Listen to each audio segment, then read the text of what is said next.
On this episode, we meet the co-director of Idaho Smart Growth. Then we talk with 4 people involved in Maryland's Live Near Your Work program. The Atlanta Bicycle Campaign works to make Atlanta bicycle-friendly.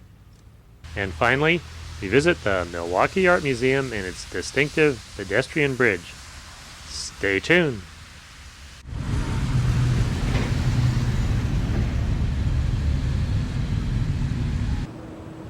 We're in Boise talking with John Barrett, who's co-director of Idaho Smart Growth.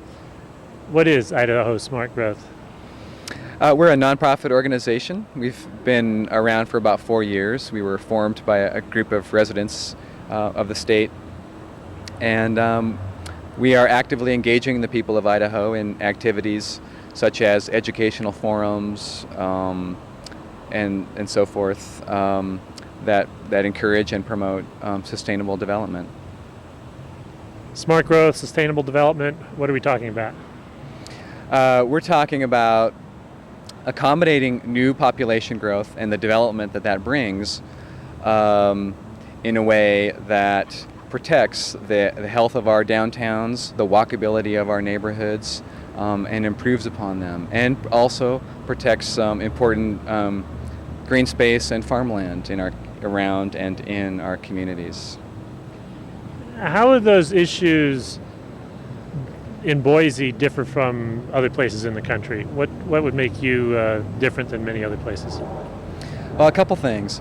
I think we have a golden opportunity here not just in the city of Boise, but the entire Treasure Valley, which is what we refer to the Boise River Valley.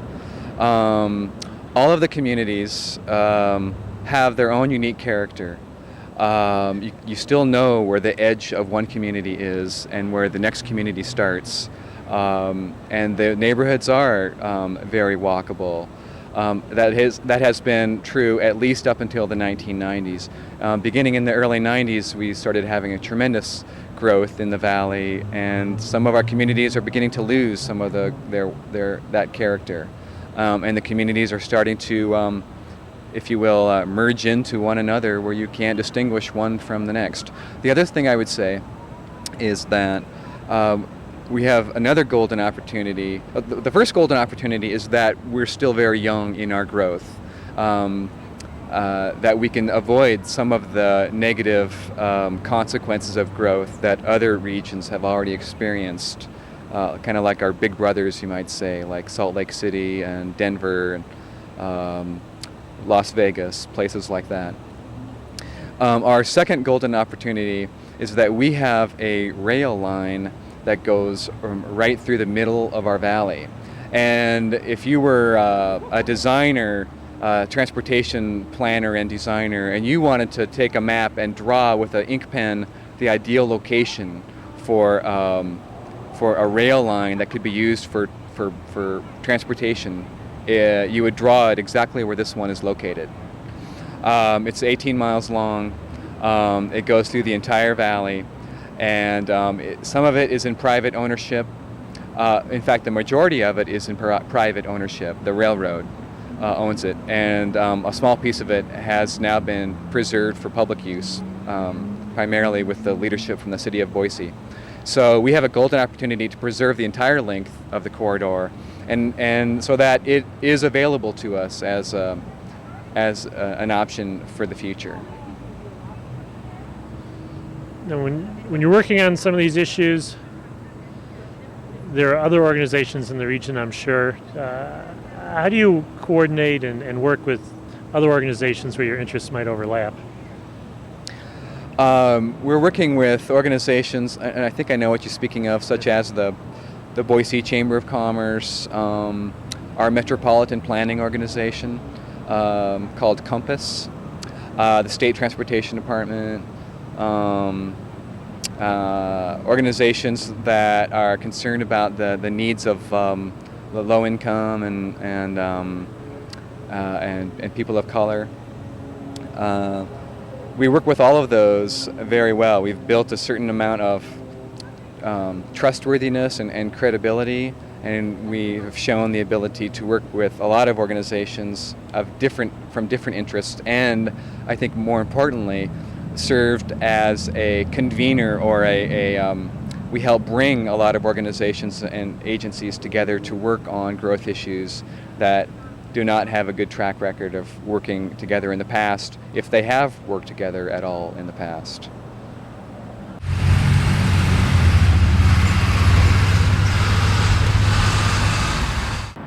We're in Silver Spring, Maryland, talking with Imani Kazana with the Maryland Department of Housing and Community Development.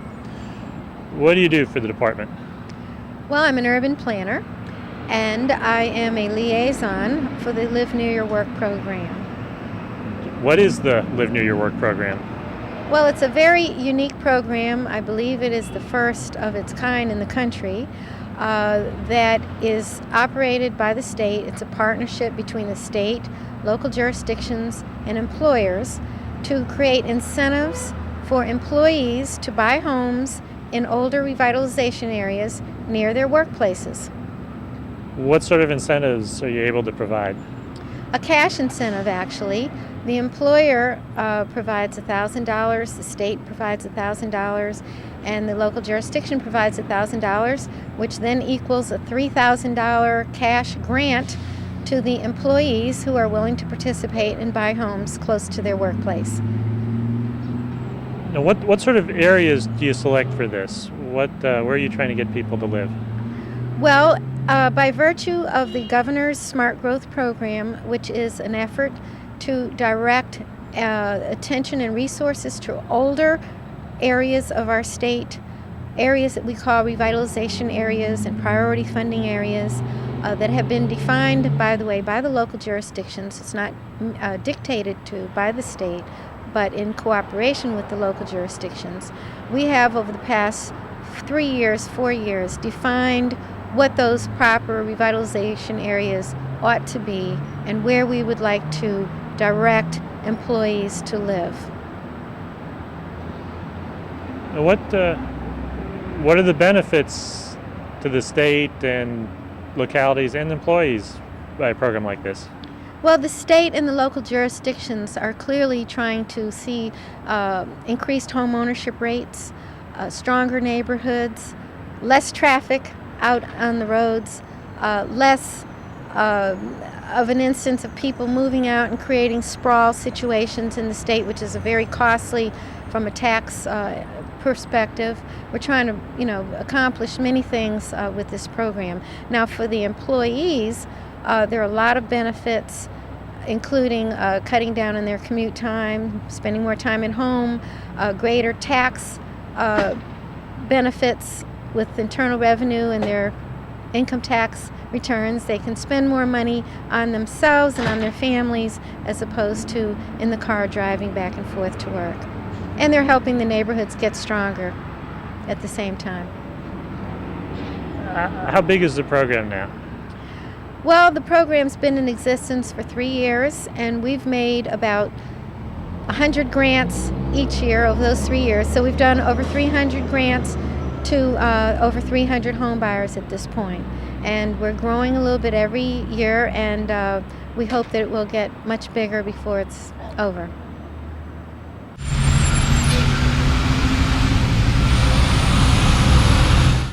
We're at the Silver Spring Regional Center talking with Melvin Tall. What's your connection with the Live Near Your Work program? John, I work with the Silver Spring Regional Center's Live Near Your Work program and administer taking in applications, sorting through and making sure we have all the information that's needed, and doing the most important thing, get a check cut and delivered to the settlement table for the employee in Silver Spring who's buying a house here and is going to be able to get to work without sitting in traffic for an hour, without adding pollution to the air. That's the key to me, is to get that check to the settlement table. What does a program like this do for an area like Silver Spring? For one thing, it helps businesses see our commitment to help bringing new business into the area, to help them attract and hold on to employees. because an employee who lives in the area is much more likely to stick with the business and to be able to get there on time for whatever is going on, to stay late in the day, to really be part of downtown Silver Spring and the businesses here.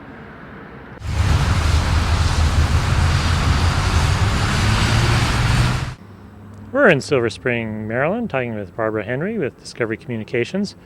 What do you do for Discovery? I have actually two jobs for Discovery. I work in Discovery's initiative called LifeWorks, which helps people balance their life at home and their life at work. Our employees work very hard and they work very long hours, so we try to do the best we can helping them to get along with their lives so they can do a good job. It's really an issue around recruitment and retention. It's easier to recruit people and keep people if you treat them well, basically, and sort of help them balance the two most important parts of their life, which is generally their home life and their work life. The kinds of things we do in LifeWorks usually revolve around balances between home and work, such as we do a health fair once a year. We try to get people the right health care at the right time. We do flu shots. We help people locate child care. We do seminars around a variety of topics, everything from how to repair something in your home to how to deal with aging parents. And then the other half of my job is in what's called Discovery's administration. Administration runs all of the buildings that Discovery has. And as you know, we're moving to Silver Spring, some of us sooner than later. A portion of Discovery will be moving by the end of January to Silver Spring, and then the rest of us will be moving by the end of the year 2002. And my job is to help with all of the internal and external communications around the move.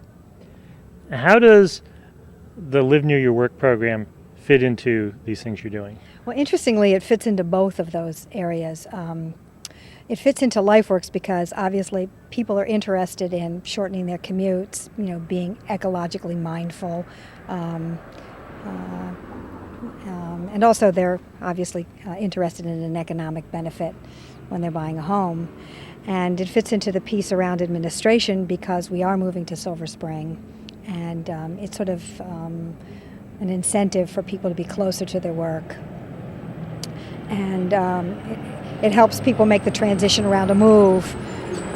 Change is difficult, so people are a little concerned about anything that's changed, and any incentive we can give just to help them think positively about the move helps us. How many of your employees have been able to take advantage of this so far? We've been in the program just about a year, not quite a year, and we're now on our 7th application. It'll get approved this week. We've budgeted for 10 this year, and we're budgeting for 10 again next year. The program could expand as we get closer to moving the bulk of our population to Silver Spring. What have your employees who've used it so far thought about it?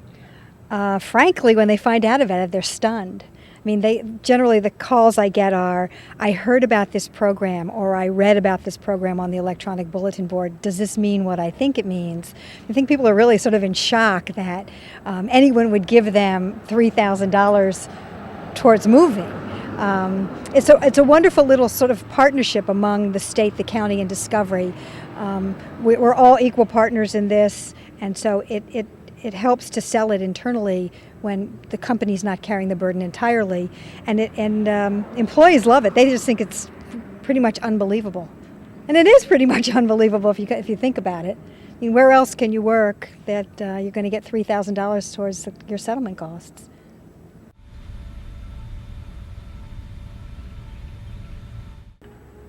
We're in College Park, Maryland, talking with Patricia Aloise. How were you able to take advantage of the Live Near Your Work program? Well, I happened to be looking for a home in College Park, and the timing was very good because the Post decided to participate in the program thanks to the city of College Park, who came to the Post and asked them, and they decided they would do it for their employees, which was wonderful. And what was nice about it was it enabled me to put the final touches on the whole plan of buying the house, because I still needed a little bit more money, and that extra money was perfect. It came right at the right time and for me to buy the house that I wanted to buy. How much shorter is your commute now than it used to be?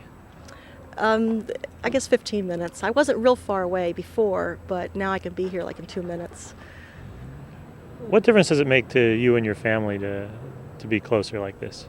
Oh, it's wonderful because I can take my son to the orthodontist up the street and still be back at work. I can use my lunch hour to run errands if I have to, or if something is wrong at school or if the kids are sick, I can run home and get them and take them home and still come back to work. So that's how it's helped me with the kids especially.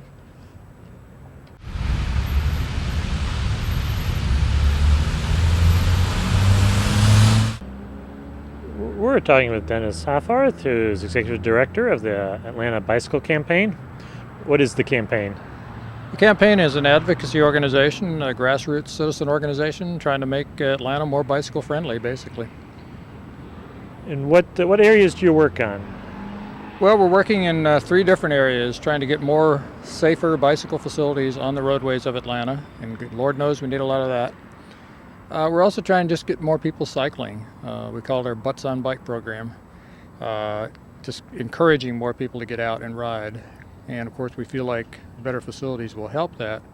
But partly there's a lot of good places to ride right now, and we'd like to get people just encouraged to do it. The third area we work on is educating cyclists basically to do it right.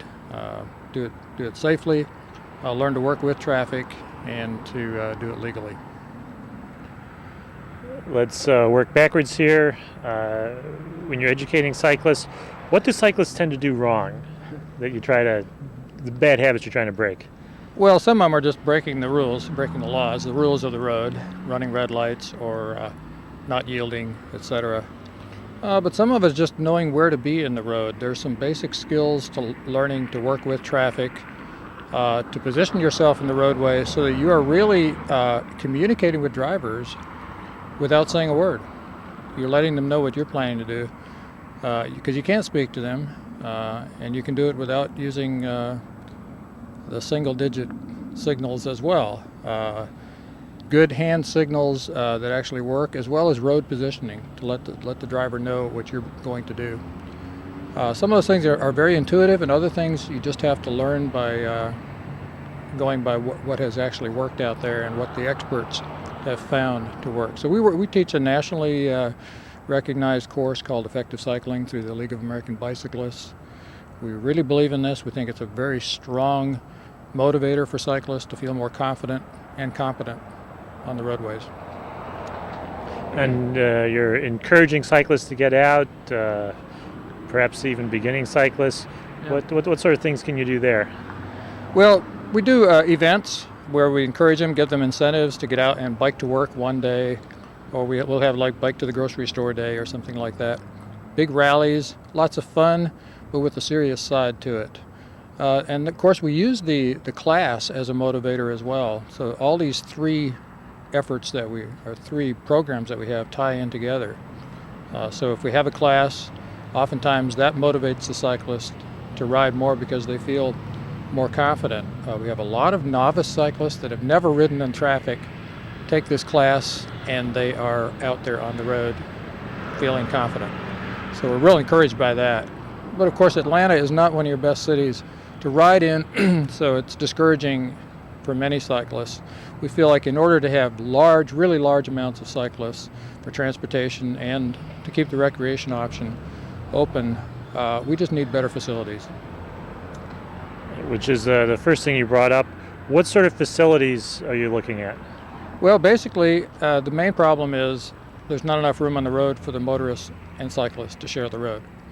So we're looking for bike lanes, we're looking for bikeable shoulders, we're looking for restriping some of the roads where you leave a little bit more room in that right lane for the motorists and cyclists to share. So that's part of it, and then other big parts include better bicycle parking so that the cyclist doesn't feel like they're kind of a stepchild of the system, but they feel like they're really part of the mainstream. Signals, traffic signals. Often the cyclist will sit there for 2 weeks before the traffic signal will change unless a motorist comes along, because traffic signals often don't recognize that the cyclist is there and the signal doesn't change. So in a lot of cases we feel like we're not really planned for. Atlanta is planned for the motorist, not for the cyclist. And that's discouraging. It doesn't encourage people to get out there and try it because they feel like the system's working against them.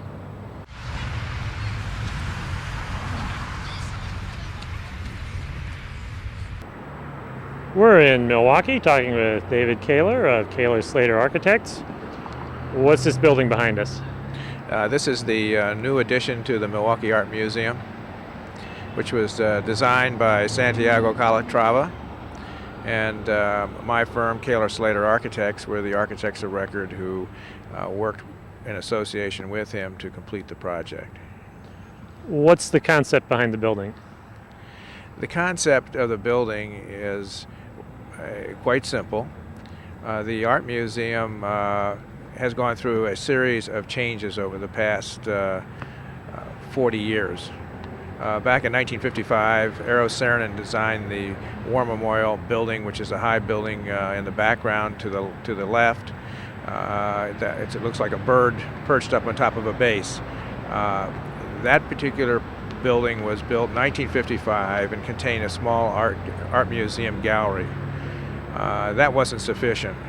About 20 years after that, in 1975, I was the architect selected to design an addition to Saarinen's building. At the time of completion in 1975, the main entrance was on the east side. We had no choice. It faced the lake. It was dramatic. It faced the water, but it was also too windy. We also did not have enough space for a lot of the entertaining responsibilities that a museum has to go through these days. In other words, the social type of occasions or activities. As a result, 20 years after I finished my building, I was asked to associate with an architect who would be selected from the world community, somebody who was a rising star. Fortunately, it was Santiago Calatrava.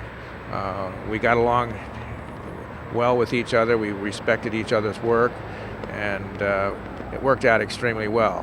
What had to happen there was he had to develop a concept which not only linked the art museum building complex back to the city, but also had to make a new entranceway to the art museum very obvious to the general public. As a result, what Santiago did was he recognized the orthogonal grid, or the grid pattern of the streets, which are approximately 300 by 300 in Milwaukee. And on one edge of that grid was Wisconsin Avenue, which is the main thoroughfare in Milwaukee. That center line of that street was then used to basically define the new entryway into this new building. So the new building addition was extended south far enough, about 350 feet in length, and it was connected back by a bridge which was on the center line of Wisconsin Avenue. Hence, we have a pedestrian bridge which links the new building addition back to the city, and it provides a very direct means of access to the entrance of the art museum itself. What happens is you walk across the bridge, which is about 17 feet in width, and when you get to the end of the bridge towards the east, you can either descend stairs down to the main entrance, or you can continue across a tiny bridge into a small or a cylindrical shaped elevator, which will take you down to the main level. So you have now maximum accessibility for anybody to walk from downtown Milwaukee to the front door of the museum. The interesting effect that's created here is that when you're standing at the main entrance up on top of the bridge and looking back at the city, suddenly the city looks like it's very close. This is a phenomenon that Santiago obviously understood and was very intelligent about designing a bridge of this type to connect to the main entrance. And so it's worked very well. I mean, the city, generally people who work in this downtown Milwaukee feel very comfortable walking across the bridge, which is very dramatic in itself. Obviously, the bridge is crowned with a mast, which is about 190 feet in height. It's a cable stay mast. What's dramatic about it is that under ordinary conventional circumstances, an engineer or an architect might create a boom like that, similar to the boom on a sailing boat, and have it vertical. Santiago wanted to create a much more dramatic situation here, and so he tilted the mast back about 48 degrees. That 48 degrees became a controlling design element throughout the entire complex. Not only is the boom swaying back at 48 degrees in perfect balance with the cable stays or the cables on either side of it, it holds up the bridge. At the same time, it's anchored back to the building itself, and all the window surfaces on the remaining part of the building are also sloped at 48 degrees. And so in other words, the windows on the east face of the building, on the length of the building, are sloped back 48 degrees. The windows on the west face, or on the east and the west, do the same thing actually. And then you have a punctuation mark in the building, which is at the termination of the bridge. That is a pavilion. It's called the Quadracci Pavilion. And that is a large glass enclosed meeting area for major events. And that is crowned not only with, let's say, glass that obviously is designed to resist sunlight and other environmental things, but also it's protected with a fin-like structure, which we call a brise. These little fins are like feathers on a bird's wing. They are spaced with 2-foot spaces between them. And so that light, when the fins are down, or the wings are down, if you will, what happens there is that you get controlled light, which is softened by the fact that by the fins themselves, so that you're not getting a tremendous amount of direct sunlight entering this glass enclosed roof.